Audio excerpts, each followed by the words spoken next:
There's more people here this year. This is awesome. Good afternoon, everybody. Are you ready for a great Comic-Con this year? Have you picked out all the books that you're going to buy and the toys that you're going to get already? I did too. I'm going shopping after this. I can't wait. My name is Kat Hunter, and you might know me from the DirecTV BlizzCon coverage that I host every year. And raise your hand if you're able to get a ticket for BlizzCon this year. Wow, that's pretty good. If you are not able to get a ticket, as always, if you go to BlizzCon.com, you can buy your virtual ticket, and you'll be able to see all of the shows. It's 4 channels, live coverage, all the tournaments, the desk, all of the panels. You will get the pet included with it. It's only $40, and you also have access to the BlizzCon store. It's a great deal. You should totally do it. All right, but the most important thing, and the reason that I'm here today, is that I work with our licensing team, and I help them make great products. And it's very common that you get to hear the developers talk about the game, and you get to hear the developers talk about what's happening, with everything that's coming out. But it's very rarely that we get to bring up all of the people who spend their entire careers passionately making products that geek you guys out, from comics to clothes to card games to action figures. So this is a big privilege for us to be able to have you all here today. So that being said, I know everyone in the room is probably going to ask questions about the upcoming expansion or the patch that just came out or your character. So we're going to ask you, for the purpose of this panel, not to do that when we get to Q&A, and to please keep your questions focused on our panelists and what they have here today. All right, so yeah, that's right.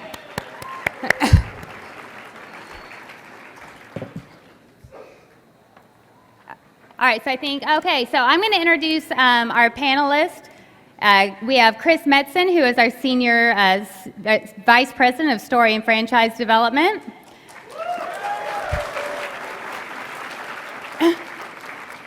Unfortunately, Nick Carpenter is hard at work making Diablo, so he couldn't come today. But he is really sorry, and he said to say hello. Mickey Nelson, New York Times best-selling author and Blizzard Entertainment Publishing lead. We are honored to have Christy Golden here for the first time on this panel. She just published a book called Thrall, Twilight of the Aspects. It came out 2 days ago. She also wrote The Shattering, Devil's Due. I don't know if you had a chance to pick those out. The Shattering is amazing. She wrote Arthas. But we have Hank Canals from DC Comics, and also our WoW Comics editor at the end. Sean Gailey, the coolest man in the world and the head of Jinx Clothing. And last but certainly not least, Corey Jones, ex-Blizzard, Blizzard expatriate who has now started his own hobby gaming company, Cryptozoic.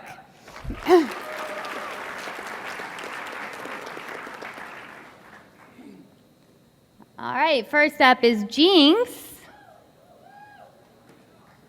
Oh, but first up is a loot code. Write it down. The first person to redeem it gets a mount from the WoW TCG.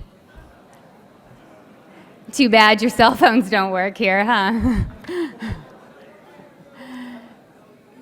All right, in 5, 4, 3, 2, 1, switch. Take it away, Sean. Hello. Can you guys hear me? No? There we go. All right. So, hi guys, Sean from Jinx. I'm one of the founders and the creative overlord at Jinx. I just want to start by saying that I've been a gamer my whole life, and Jinx started in my bedroom, and to be at freaking Comic-Con on a panel is so rad. So, thank you guys so much for supporting us and for supporting Blizzard. I love you guys, and we couldn't have done it without you, so thank you very much. T-shirts, we've been doing that for a long time. So we have a lot of T-shirts coming down the pipe, of course, several releases for all the properties. So we just have a couple samples here. We got, I don't know how many we've done over the years, probably over 100. So please keep the ideas coming in. We've done a lot of T-shirts based on your ideas. So, and the ideas that come from the fans, and, we all play the game too. So please keep those ideas coming. All right, so one of the big pushes for us at Jinx is what we call the cut and sew, all the custom stuff that we do. So this first piece we have coming out for Diablo 3, and it is inspired by the Demon Hunter armor. So you can see it's a fleece, it's a longer coat, it's made of fleece, it's got the cowl neck on it, so it bunches up a little bit. And then you can see from the detail in the stitching in the print that it kind of models the armor set, that the shoulders and on the sleeves. And so another custom piece we're doing here. This was inspired by the warrior class, and especially some of the earlier concept art. But just real rough and tumble. This is the skull is like some of the art from like the original. There's Diablo has, you guys know what it looks like. So, but this was inspired again by the warrior class. One of the things we really try to do with our clothing is, especially the custom stuff, is to make it inspired by the game, but still really wearable. I mean, we still have the Murloc zip-up hoodie for those times when you really want to scream that you play a game. But a lot of the stuff that we make, like the StarCraft jacket, for example, it's wearable, but if you play the game, you're going to know right when you see it. All right, so this is the Mistress of Pain socks. The Mistress of Pain is these are thigh-high socks. Part of this was just an excuse to do thigh-high socks, but they're based on there's a boss-ish, the Mistress of Pain. If you've seen her, she looks like a spider, and her legs they're like human legs, and this is modeled after like what her armor looks like on her legs. I've been begging for socks for years. So these, it was so much fun taking that picture. I just want to get that out there. We went through a few different guys, but Jesse was definitely our favorite. So yeah, not for men. You could buy them if you're a man. Don't let that stop you. But all right, so this is a hoodie. It's based on Tyrael. So again, there's a really low contrast on the print. It also has the cowl neck on it, so it's a little more material up by the neck, with a very low contrast print that's going to be inspired by the armor set that Tyrael wears. And then like down his front, where the tabard is, we got like the white stripe, and so again, if you look at Tyrael, you're gonna say, oh wow, hey, that looks like Tyrael a little bit. Okay, so you guys may have seen like some of the wallets that we've done. We do have a StarCraft 2 wallet coming very, very soon. This is something we're working on in the laboratories, still working on FDA approval, but 24-hour Forsaken conversion. So, for those people that really want to be serious about their game, this is how you do it. All right, and then up next is a slide that just shows you some of the novels that we just released. Thrall, Wolfheart's coming out, and you'll see Spectre soon. So I'm going to let Chris Metzen address this. What's up? It's good to be here with you all. Really quickly, I just want to kind of give an overview of some of the novels we have coming out. Christy and Mickey are here. I imagine during the Q&A section at the end, guys, feel free to ask them questions, about lore, whatever happens to be on your mind. But just to give you guys an overview of some of the things we're doing, as Kat said, we just released a Thrall book, which for the record takes place before patch 4.2. That kind of ties up a lot of, Thrall's weird data issues and such. So we did Wolfheart with Richard Knack, and we've been developing that for a while. That one's going to fit for all of you Alliance fans who feel we've been riffing on the Horde and or Thrall for too long. Wolfheart definitely doubles down on the Alliance, and it's essentially the story. I think I can say this out loud without getting in trouble. We're pretty much getting into King Varian's nature, kind of being possessed by the spirit of the wolf god Logash, who also is the source of the Worgen transformation. So kind of his nature is potentially the High King of the Alliance. What kind of man is he? How does the inclusion of the Worgen and all of that history play into the current vibe of the Alliance, and how this guy is doing as king?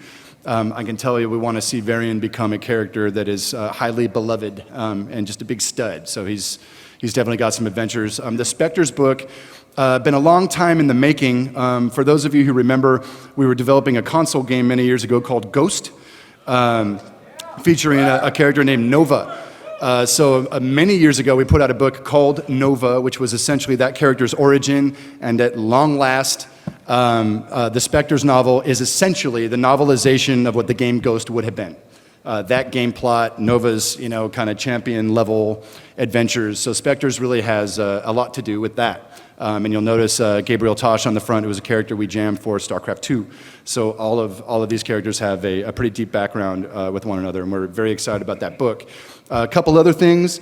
Titles are sketchy, but I'll just tell you at an idea level, we're doing a Diablo book that's coming up that essentially, how do I say this without getting in trouble? Let's say a fairly significant amount of time has passed in between the last Diablo expansion, Diablo 2 Lord of Destruction, and the game that we are currently working on. So the book that is coming out, which features Deckard Cain, the old wise historian, is going to bridge the gap between Diablo games past and the one that we're currently developing. And it's coming out really, really cool. It's pretty dark. And gets into some of the lore of the Horadrim and kind of the group that originally put Diablo down.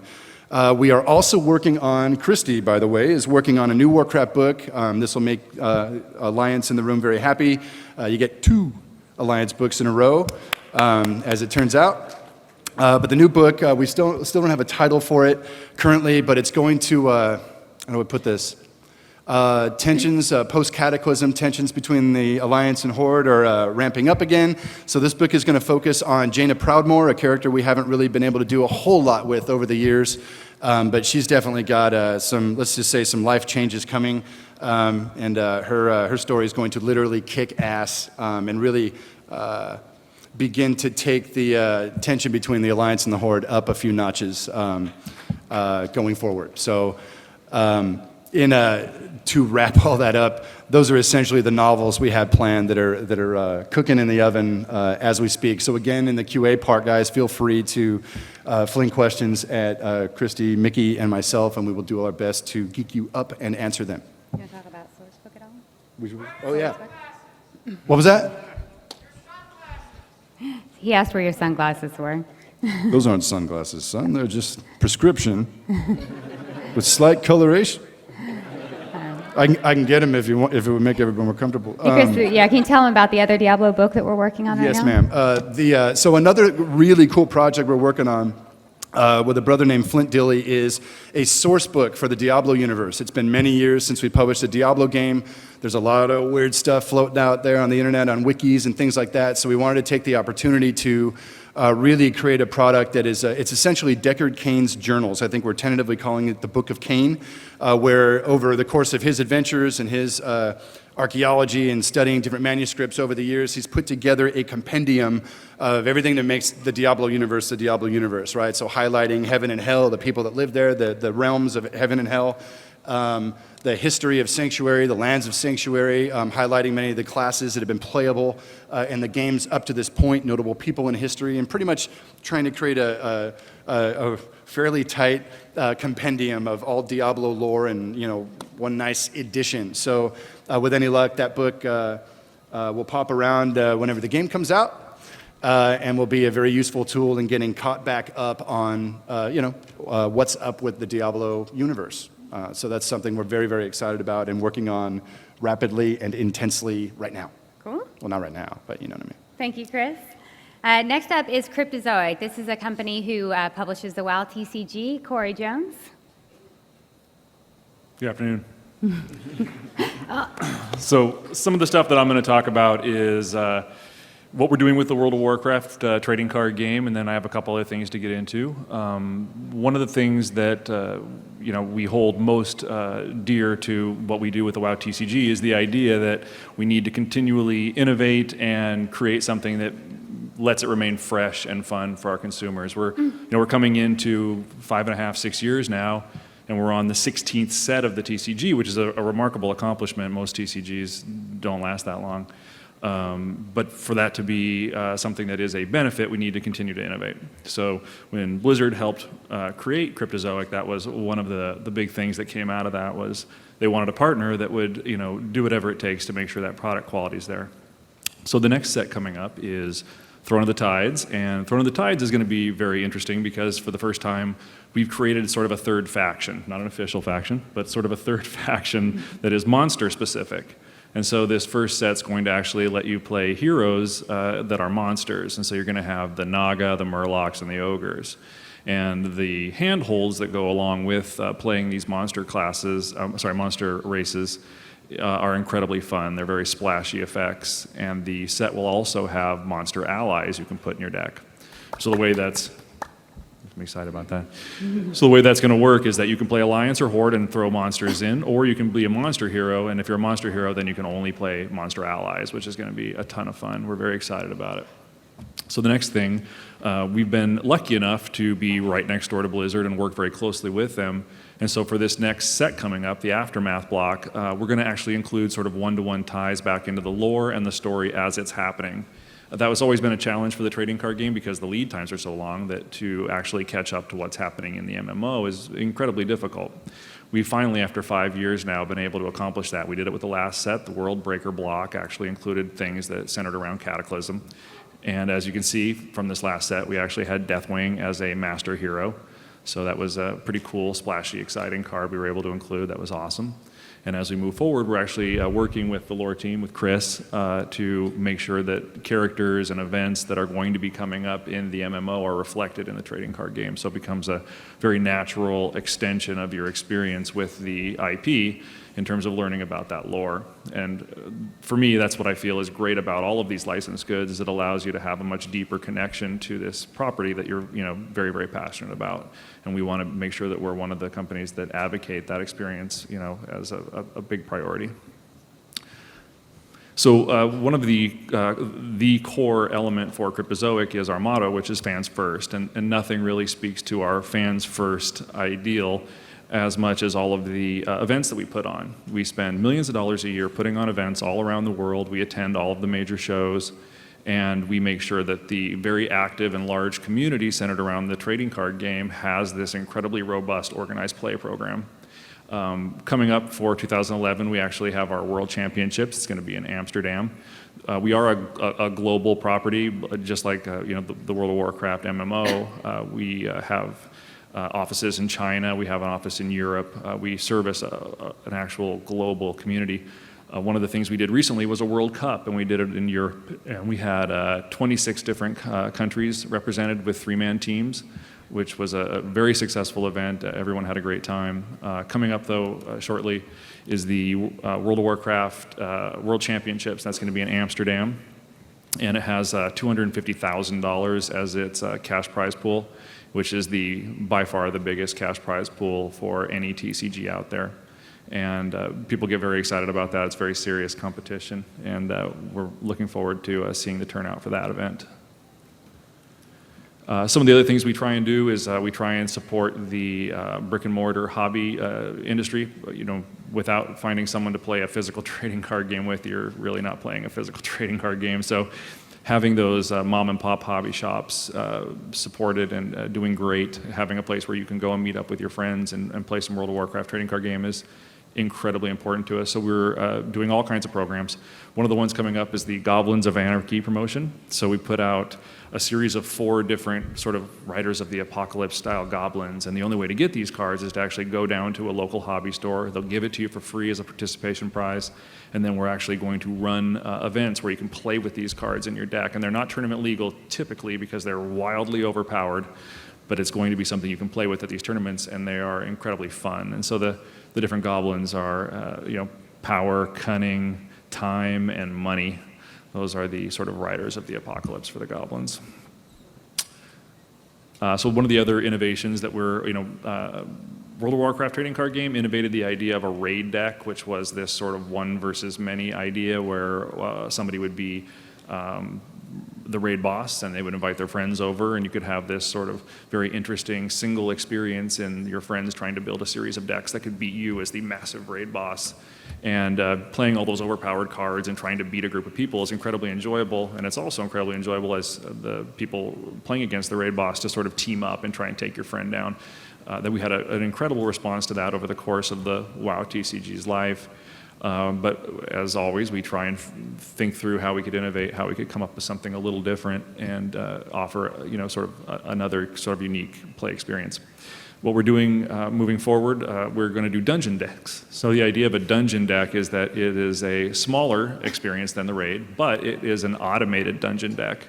Sometimes it's hard to find a group of 4 people to play a trading card game with. The way this works is you can actually play between 2 and 4 people against the dungeon deck, depending on how hard you want it to be. You'll actually be able to play 2 people with tuned decks. So if Sean and I wanted to play, we could take 2 tuned decks. We could play against the automated dungeon deck, and it'd be an incredibly fun experience, I promise. I would love to. Okay, that sounds good.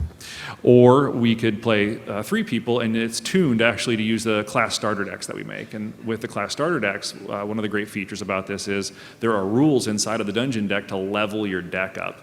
So you'll actually be able to get experience and then have access to new cards to add to your deck based on your deck leveling up. So you can continue on with the same deck and face all of the different dungeons. When we're starting off with Dead Mines, Scarlet Monastery, and Shadowfang Keep, we had tons of requests for those locations because people have such a strong emotional connection to those original sort of dungeon experiences in WoW. And so I'm very excited about dungeon decks, the idea of leveling up my deck, and it's something that I keep and I bring with me, and I add new cards, and I think about what kind of cards I want to add once I level. That to me seems very compelling as a huge fan of Warcraft and also a huge fan of the TCG. Oh, and of no. course, there's more loot. We got a loot card, everybody. I already redeemed all these, by the way, so I wouldn't really bother. This is for the Savage Raptor, which was in Worldbreaker, I believe. It's Worldbreaker? Yeah. Yeah. While you guys are writing this down, do we have TCG players in the audience? Do you guys play TCG cards? Yeah. Okay, well, I don't know if you've played the raids in the past that Upper Deck did before Cryptozoic took over the TCG, but definitely when Cryptozoic took the TCG over, they spent a lot of time redesigning the raiding experience. If you have not bought any of the new raids, I highly recommend